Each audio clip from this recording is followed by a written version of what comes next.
আমরা এই ফ্যামিলি কার্ডটি আপনাদের সামনে একটু তুলে ধরতে চাইছি আমাদের পরিকল্পনাগুলো, কারণ এখানে একজন সাংবাদিক উল্লেখ করেছেন যে 25 তারিখে যখন আমি এসেছি আমি একটি কথা বলেছিলাম মার্টিন লুথার কিং এর মতন আই হ্যাভ এ ড্রিম, যেমন বলেছিল 62 বছর আগে মার্টিন লুথার কিং। আমি বলেছিলাম আই হ্যাভ এ প্ল্যান। সেই প্ল্যানের মধ্যে একটি অংশ হচ্ছে বাংলাদেশের যে হাফ পপুলেশন নারী তাদেরকে ঘিরে, এবং সেটি হচ্ছে ফ্যামিলি কার্ড।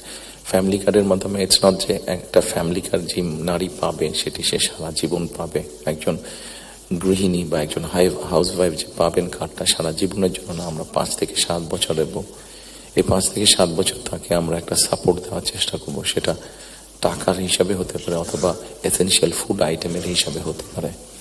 কারণ আমরা দেখেছি যে একজন নারী বা একজন স্ত্রীকে বা একজন গৃহিণীকে যদি একটি সাপোর্ট দেওয়া হয় সেটি সে তার ফ্যামিলির জন্য সঠিকভাবে খরচ করে দেন একজন পুরুষ। এবং আমরা রিসার্চ দেখেছি যে যদি 5 থেকে 7 বছর দেওয়া যায় তাহলে সে যেই অর্থটা তার হাতে জমা হয় সে মূলত 3টি কাজে খরচ করে।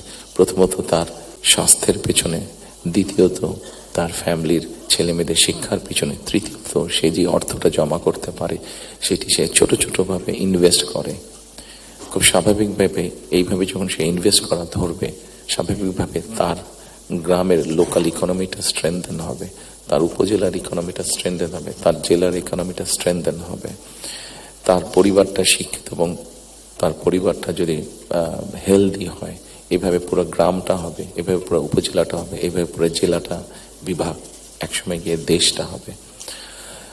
4 কোটি ফ্যামিলির মধ্যে আপনারা বলতে পারেন একবারে কি দেওয়া সম্ভব কিনা? না, 4 কোটি ফ্যামিলির মধ্যে একবারে দেওয়া সম্ভব না। গ্র্যাজুয়ালি আমরা যাব, যারা প্রান্তিক, যারা যাদের যাদের নিডফুল আন্ডার প্রিভিলেজ তাদেরকে দিয়ে আমরা শুরু করব। এই কার্ডটি আমরা, আপনারা জিজ্ঞেস করতে পারেন হয়তো কার্ডটি কাদেরকে দেবেন। আমরা কার্ডটি জেনারেল রেখেছি, ইউনিভার্সাল রেখেছি, কারণ আমরা অতীতে দেখি যে বিভিন্ন সময় বিভিন্ন সোশ্যাল সেফটি নেটওয়ার্কের আওতায় যাদেরকে নিয়ে আসা বিভিন্ন ক্যাটাগরি করা হয় এবং সেখানে কারাপশন দেখা দেয়। সেই জন্য আমরা এটি জেনারেল রেখেছি। এটি একজন গ্রামের কৃষকের স্ত্রী যেমন পাবে, ইমাম সাহেবের স্ত্রী যেমন পাবে, প্রাইমারি স্কুলের শিক্ষকের স্ত্রী যেমন পাবেন, ঠিক একইভাবে ডিসি সাহেবের স্ত্রীও পাবেন, এসপি সাহেবের স্ত্রীও পাবেন।